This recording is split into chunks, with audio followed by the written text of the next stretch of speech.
네, 안녕하세요, 박사님. 반갑습니다. 반갑습니다. 잘 지내셨나요, 박사님? 네, 잘 지냈습니다. 네. 요즘 저희가 넷플릭스라든지 여러 가지 이제 드라마라든지 영화를 볼 수 있는 플랫폼에 굉장히 한국에서도 돌풍이 돌고 있는 드라마가 있어요. 네. 제목이 폭삭 속았수다라는 제목이에요. 네.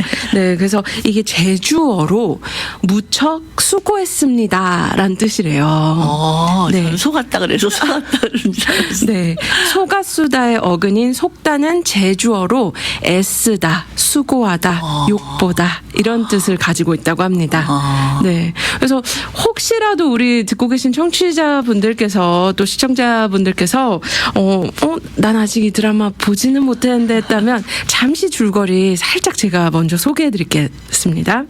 제주도에서 태어나고 자란 자유로운 영혼의 소녀 애순과 세상과 타협하지 않는 순수한 영혼을 지닌 청년 관식이 격변하는 시대 속에서 사랑과 꿈을 찾아가는 이야기입니다. 애순은 세상의 기대에 얽매이지 않고 자신만의 길을 개척하고 싶은 꿈을 가진 여인이고, 또 반면 관식은 조용하지만 속이 깊고 한 사람만을 바라보는 순애보적인 남자입니다. 시대의 흐름 속에서 꿈과 사랑을 지키기 위해 애쓰는 두 주인공의 가슴 뭉클한 이야기가 제주도의 아름다운 풍경과 함께 펼쳐지는 드라마입니다. 네, 제가 더 많은 스포를 해드리고 싶은데 저도 아직은 보고 있는 입장이어서 아직 끝나지 않았군요. 아마 다 올라온 걸로 알고 있어요. 네. 근데 재미있는 게 워낙 이 드라마가 많은 분들의 정말 눈물샘을 자극하고 또 삶에 이렇게 돌아보게 하는 요소가 있다고 해서 또 이런 사연도 네. 제가 받게 되었어요. 그래서 오늘은 무언가 이렇게 고민 상담보다는 좀 더 이렇게 삶에 대해서 우리 박사님께 지혜도 얻고 이야기를 오손도손 하면 네. 어떨까 하는 시간으로 준비해 보았습니다. 제가 그걸 미리 봤었어야 되는데 네. 너무 바빠갖고 드라마 네. 좋아해도 못 보고 있습니다. 네, 맞아요. 우리 박사님 바쁘시죠? 네, 그래서 이것과 관련된 그래도 사연이 있어서 제가 한번 나눠드리겠습니다. 네, 안녕하세요, 박사님. 제가 요즘 푹 빠진 성경 이야기라고 하고 싶은데 드라마 이야기를 하고 싶어서 이렇게 펜을 들었습니다. 누구에게나 소녀였던 청년이었던 시절이 있죠. 바쁜 일상에 잊고 지냈던 그 시절을 떠올리게 하는 드라마, 바로 폭삭 속았수다가 세대와 세대를 이으며 울림을 전하고 있습니다. 누구에게나 소녀였던 청년이었던 시절이 있는 것처럼 바쁜 일상에 잊고 지내던 그 시절을 떠올리게 하는 이 드라마, 그래서 박사님과 한번 나누고 싶었습니다. 과거와 현재를 아우르며 인간이라는 존재가 생겨나 소멸할 때까지의 여정을 사계절의 형태로 보여준 전개가 기가 막혔던 드라마입니다. 드라마 속 등장하는 인물들 중 어느 누구 하나 그저 행복하기만 한 사람도 아니면 마냥 불행하기만 한 사람도 없었습니다. 다들 인생의 드라마가 있고 괜히 그런 인생을 보며 투정 부리는 어린 아이처럼 어쩌면 저도 드라마를 보며 회차가 늘어나면 늘어날수록 외면하고 싶은 저의 모습도 있었습니다. 나만 이런 건 아니겠지 애써 담담한 마음을 먹어보기도 했습니다. 아니면 나보다 훨씬 더 아픈 가정사를 가진 사람들이 많겠지라며 드라마로 참 많은 위로를 받았습니다. 그렇게 받다 보니 제 옆에 정말 사랑하는 사람들이 보이기 시작했습니다. 제 주위에 저와 같은 드라마를 보고 이렇게 SNS에 글을 쓴 친구의 글을 보면 참 많이 울었습니다. 이렇게 내가 가장 가까이 있었던 친구가 얼마나 막막했을까. 그런 사연을 보게 됐습니다.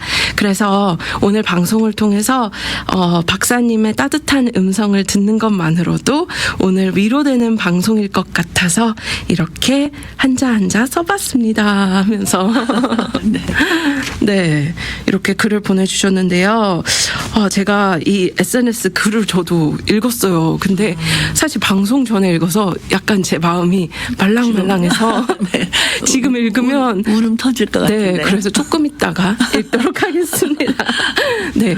그래서 인생의 사계절, 폭삭 속았수다라는 이제 제목으로 저희가 이야기를 나누는데요.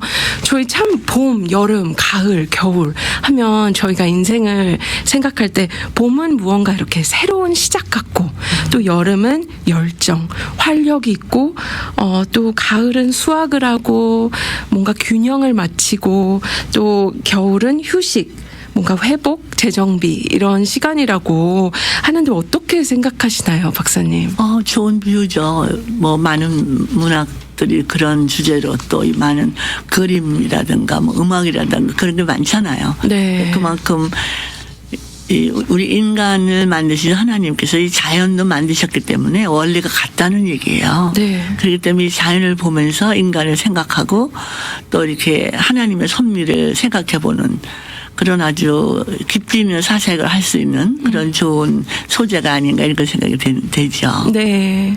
이렇게 봄, 여름, 가을, 겨울을 생각할 때 우리 박사님은 지금 어느 계절에 속해 계신 것 같아요?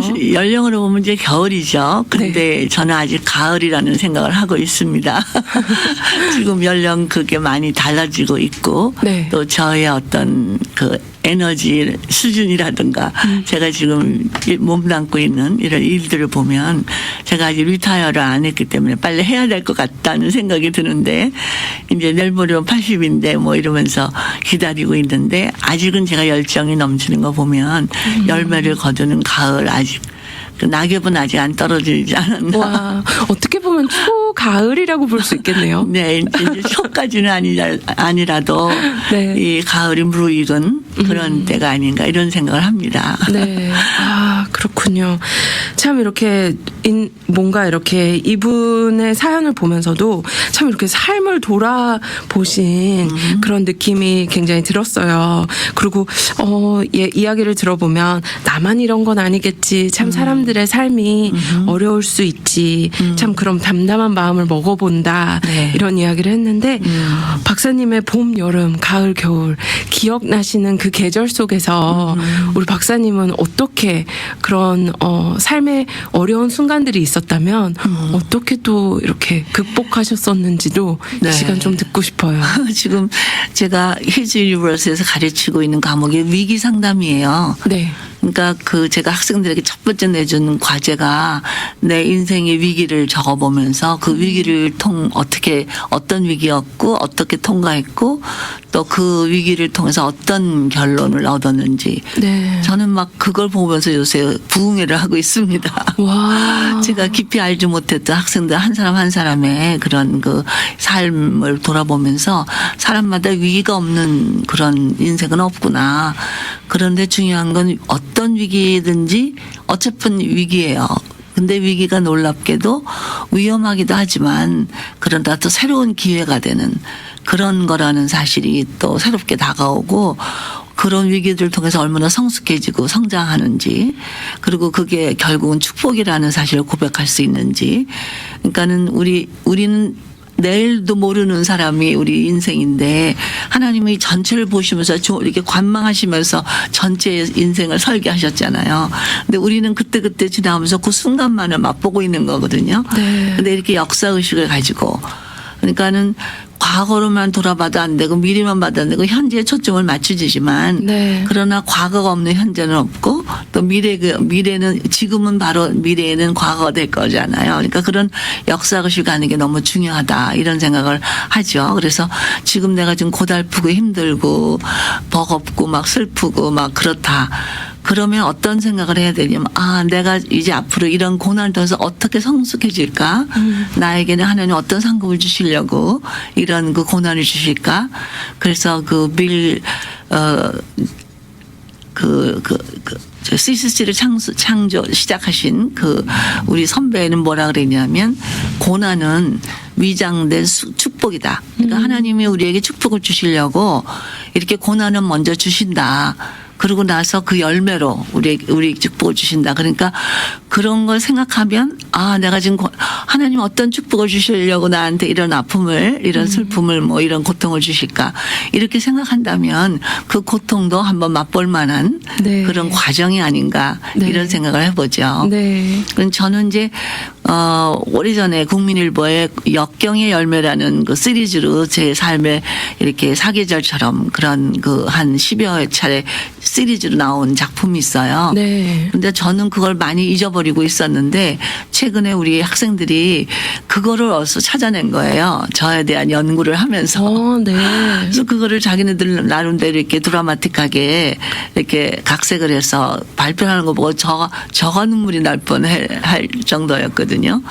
그러니까 객관적으로 보는 거죠. 제 삶을 들여다본 거죠. 그렇죠. 그래서 우리가 저는 항상 어떤 생각을 하냐면, 내가 지금 이 순간 살고 있는 이 순간은 내가 미래도 모르면서 맞이하고 있는 순간이지만 바로 이 순간이 어쩌면 엄청난 미래에 놀라운 그런 그 열매를 가져오기 위한 그런 전조 증세가 아닌가 이런 생각을 하면 막 지금 이 순간이 더 소중하고 이렇게 사소하게 막 그냥 흘려버리면 안 될 것 같은 너무 네. 소중하게 느껴지는 그것이 맞아요. 기쁨이든 슬픔이든 뭐 승리감이든 패배감이든 상관없이 그런 것들을 소중하게 내가 막 누리고 맛보고 견디고 또 승리하고 결국 승리가 우린 보장된 경주니까 맞아요. 이제 그런 생각을 하게 됐죠. 그래서 지금 저한테 어떻게 이 그 위기들을 잘 넘겼냐 그러면 저는 고통도 맛볼 만한 하나님이 허락하셨기 때문에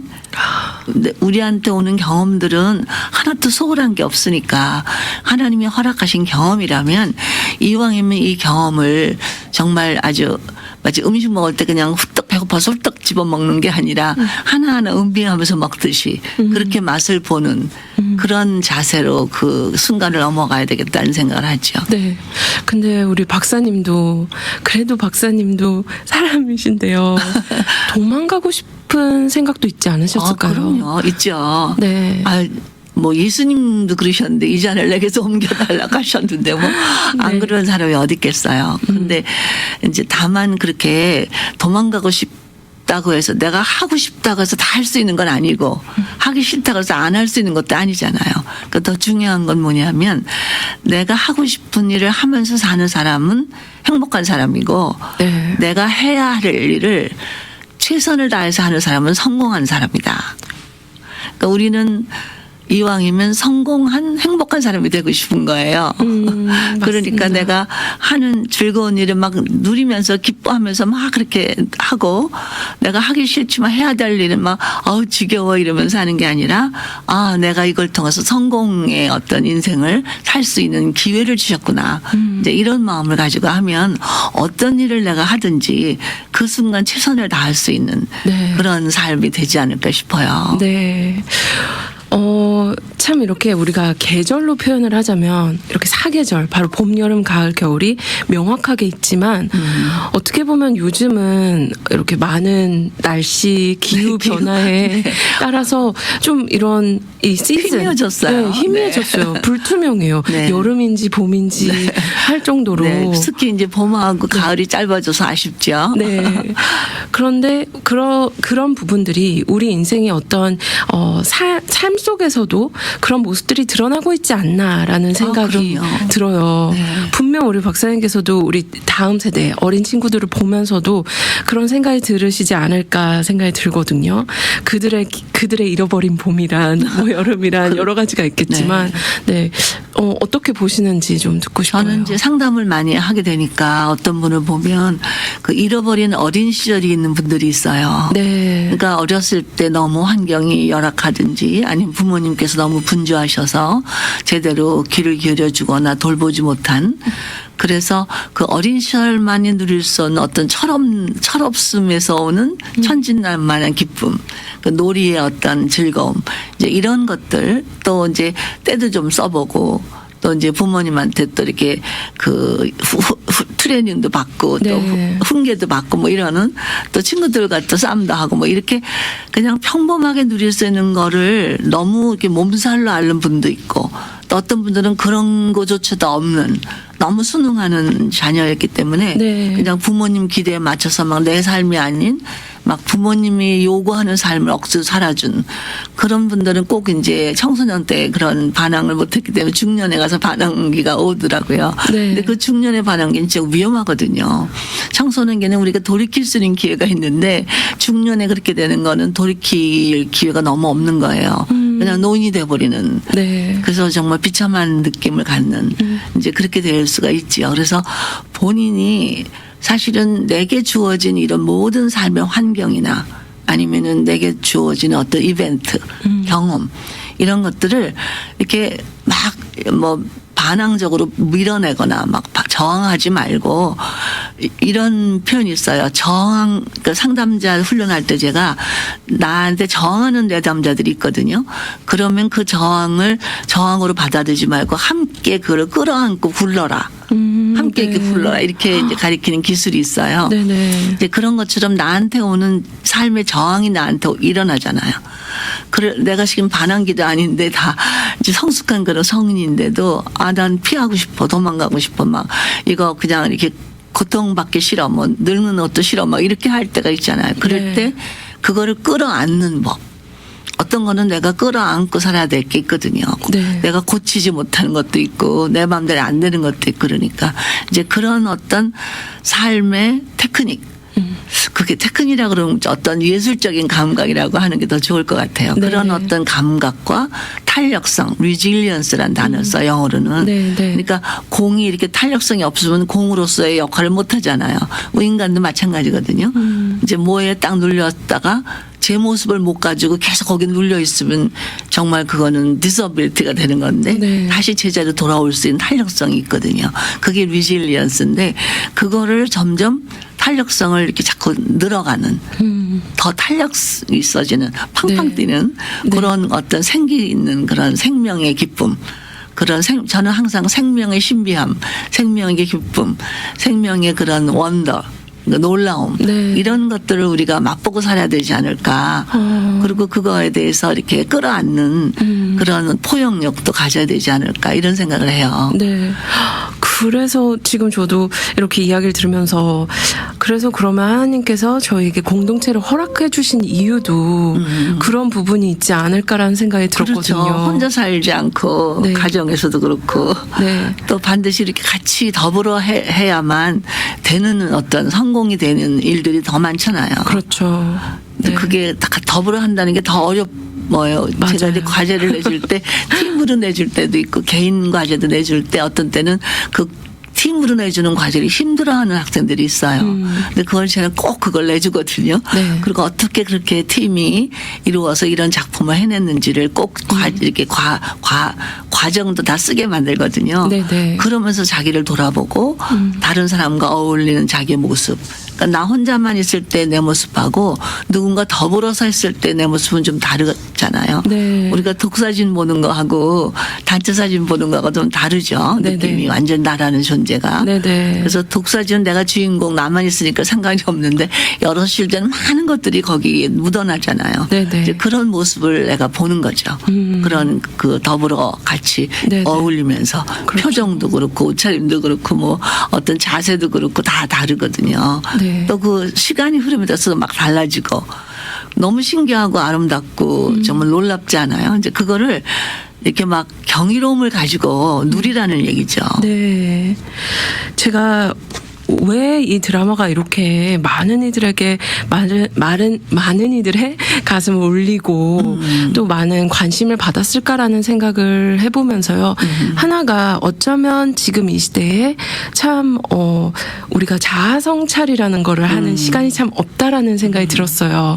결국에는 저희에게 하나님 앞에 나아가 묵상하는 시간 또 내 인생을 책임져 주시는 어떤 하나님의 그 예를 들면 진짜 저희가 말씀에서도 받은 복을 세워보아라라는 것처럼 사실은 일상을 살아가기에는 너무 바쁘기 때문에 그거를 바라보지 못하는데 어느 순간 어떤 드라마라는 어떤 그 모습에서 내 인생에는 나만이 있었던 게 아니고 이분도 있었고 이분도 있었고 전혀 생각하지 않았던 어떤 공동체라는 것도 있었고 이것이 나를 만들었구나라는 어떤 그런 표본이 됐던 것 같아요. 그래서 우리 박사님이 말씀해 주신 것처럼 어쩌면 우리는 매 순간의 삶을 정말 음미할 줄을 알아야 하고 사실 그 음미하는 가운데서 그 모든 맛이 참 경이로울 텐데 그것을 참 못 누리는 게 아닌가 싶거든요. 그렇죠. 네. 그러니까 제가 한 그 저희 동역자 우리 학교에 그 같이 교수로 사역하는 분이 계신데 그분이 젊은 시절에 막 여성인데도 불구하고 태권도 단 그 급을 얻을 만큼 그렇게 무술도 뛰어난 그런 자매가 네. 이제 이렇게 훌쩍 남의 담을 훌쩍 날아오를 정도로 그렇게 아주 몸이 가볍고 활동적이었는데 한 번 허리를 다치는 바람에 반드시 눕게 된 거예요. 네네. 그래서 정말 아무것도 자기 손으로 할 수 없는 정말 화장실도 혼자서 뒤처리를 못할 만한 그런 자세가 돼서 누워있는데 어떤 한의학, 의학, 뭐 양약 뭐 모든 걸 다 해봤지만은 안 났는데 한 번 이제 찬양을 들으면서 달리다금이라는 찬양을 들으면서 하나님이 자기한테 예수님이 다가오셔서 소녀에 일어나라 이런 음성으로 받아들였어. 그 순간 일어났어. 이번에 그 간증이 국민일보에도 실려졌었는데 네. 이제 그러고 나서도 계속 허리가 좀 약해요. 그렇게 기적적으로 일어났지만. 네. 근데 한번 저희가 러시아로 세미나를 하러 갔는데 러시아의 그 교회가 의자가 등받이가 없어요. 그냥 다 스툴이에요. 그래서 근데 또 굉장히 길어 예배 시간이 막 3시간 4시간 하는 거예요. 그래서 제가 걱정이 돼서 이제 그 교수한테 힘들지 허리 아프면 가서 쉬어 그랬더니 뭐라고 저한테 답장이 왔냐면 고통도 하나님이 허락하신 거라면 기꺼이 맞이하겠어요. 저는 그날 하루 종일 저희가 세미나하고 뭐 거기서 예배들 이런 어떤 것보다 최고의 그 은혜를 받은 말씀이 그 말 평생 잊을 수 없는 말씀이 됐어요. 네네. 그래서 지금도 그분은 이제 그런 마음으로 사역을 하고 있는데 아 그렇구나 하나님이 고통을 허락하시면 이 고통을 느낄 수 있다는 것 자체가 우리가 살아있다는 증거다. 이 사실을 다시 한번 깨닫게 됐죠. 네. 아 우리가 사실 고통을 느끼지 못하면 어디가 어떻게 잘못된지 전혀 모르는 거예요. 네네. 근데 우리 현대인들이 제일 못 견뎌하는 게 고통을 못 견뎌하는 거죠. 그래서 이제 뭐든지 빨리 그냥 진통제도 먹어버리고 빨리 뭐 해결하고 빨리 뭐가 안 되면 못 견뎌하고 뭐 또 고통을 피해서 해야 될 것도 안 하고 이런 그 모습들이 많이 보여서 너무 안타까운데 사실은 이 고통은 내가 살아있다는 증거라는 거죠. 그래서 이 살아있는 사람만이 맛볼 수 있는 이 고뇌 고통, 고민, 또 이렇게 성찰하는 것도 이런 살아있는 사람만이 맛볼 수 있는 그런 지혜고 기회잖아요. 그래서 그런 것들을 누릴 수 있는 그런 우리가 됐으면 좋겠다. 네. 이런 생각을 하게 됩니다. 그래서 와. 이제 제가 우리 학생들한테도 늘 얘기하는 게 뭐냐면 잠자기 전에 5분만 시간을 내라.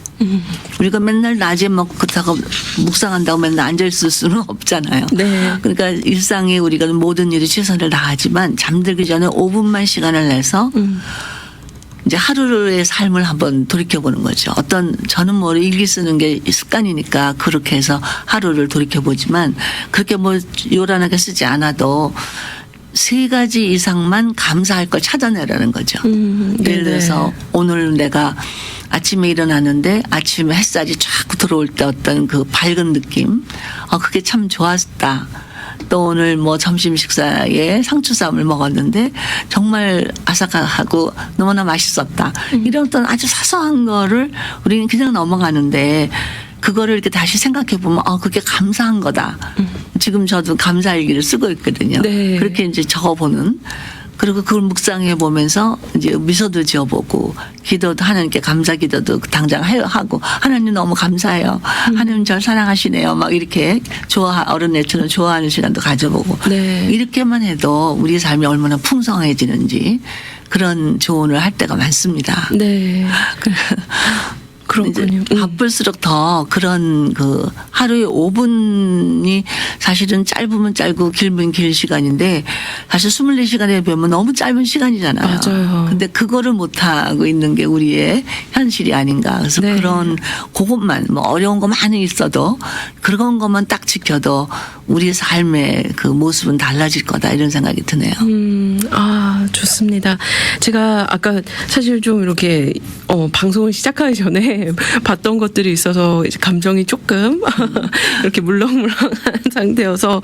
근데 사실 오늘 사연을 보내주셨던 분이 이렇게 본인 친구의 글을 보고 이제 또 마음을 아파했다고 이제 이야기를 했잖아요. 근데 저도 사실 그 글을 읽고 이런 친구에게는 어떻게 위로를 할 수 있을까, 어떻게 정말 진심으로 다가갈 수 있을까라는 생각이 들었어요. 그래서 오늘 방송을 마무리하면서 제가 살짝 읽어드리면 우리 박사님께서 오늘 방송 마무리 이렇게 멘트와 또 이분에게 전해주실 수 있는 메시지로 마무리해 주시면 좋을 것 같아요. 네, 이분의 SNS는 이제 이 드라마를 보고 남긴 평입니다. 정말 짜증나는 드라마다. 쉬는 날도 없이 일만 하면서 나를 유학 보내고 다 퍼주고 정작 본인의 취미도 없는 울 엄마 아빠. 자식과 남편을 먼저 보내고 찢어지는 가슴을 부여잡고 남은 자식을 위해 묵묵히 다시 살아가고 있는 우리 엄마. 인사할 시간도 없이 중환자실에서 누워만 있다 훅 떠나버린 울 아빠. 정신없는 병원에서 이리저리 헤매던 울 엄마. 그런 울 엄마를 지켜봐야 했던 우리 할머니. 그리고 그런 모든 게 그저 너무 슬퍼 짜증만 냈던 나. 그래서 눈물도 못 흘리겠는 드라마. 네. 아마 그 드라마에 몰입하면서 자기가 그 속에 빠져 있었던 것 같은데, 이제 그렇게 하면서 본인은 뭘 찾아내야 되냐면 거기 긍정적인 면이 있다는 거죠.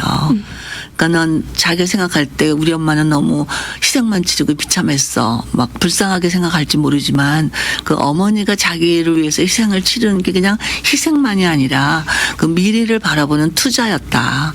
그리고 자기에게 너무 소중하고 사랑스러운 그 자녀를 위해서 그 사랑을 퍼부어 줄 수 있는 그런 어머니의 어떤 그 어머니만이 가지고 있는 어떤 보람이라든가 네. 성취감이라든가 절대 그 어머니는 비참하게 느끼지 않았을 거라는 생각이 드네요. 그래서 좀 그런 면을 찾아서 지금 곁에 계시든 천국에 먼저 가시든 상관없이 그냥 그 내 앞에 어머니가 계신 것처럼 어머니 정말 고마웠어요. 그래서 지금 제가 여기 있잖아요. 제가 지금 어머니를 위해서 무엇을 하면 좋을까요? 이렇게 한번 대화를 해보면 어떨까 그런 생각이 드네요. 그러면 뭐 아무리 어머니가 힘드시고 고난을 겪었다 하시더라도 그런 자녀를 모습을 지금 본다면 얼마나 그게 큰 보람이겠어요. 저도 어머니이기 때문에 그 심정을 이해할 수 있을 것 같거든요. 세상에 어떤 어머니가 자기 자녀를 위해서 그런 그 사소한 고통이나 희생이나 이거를 그냥 고통만으로 생각했겠어요. 그러면 감당 안 하죠. 도망가 버리죠. 근데 도망가지 않고 그거를 그냥 탁 쥐고 가슴에 품고 그 아픔을 다 맛봤다는 거죠. 근데 그거는 아픔만이 아니라는 거예요. 그 아픔 속에는 그 자녀를 사랑하는 사랑이 가득 차 있었다는 거죠. 그게 그럴 힘을 가져다 준 거고, 그런 사랑하는 그 어머니는 그 삶이 풍성했다는 얘기죠. 네. 그러니까 그거를 생각하시면서 본인이 지금 나의 현재 나로서 내 삶은 아직 미래가 있잖아요. 그런 삶을 내가 어떻게 어머니께 돌려드릴 수 있을까. 그리고 천국 가면 면류관이 되지 않을까. 그 면류관 안에 작은 보석이 되지 않을까. 이런 생각을 합니다. 네. 오늘도 귀한 시간 감사드립니다, 박사님.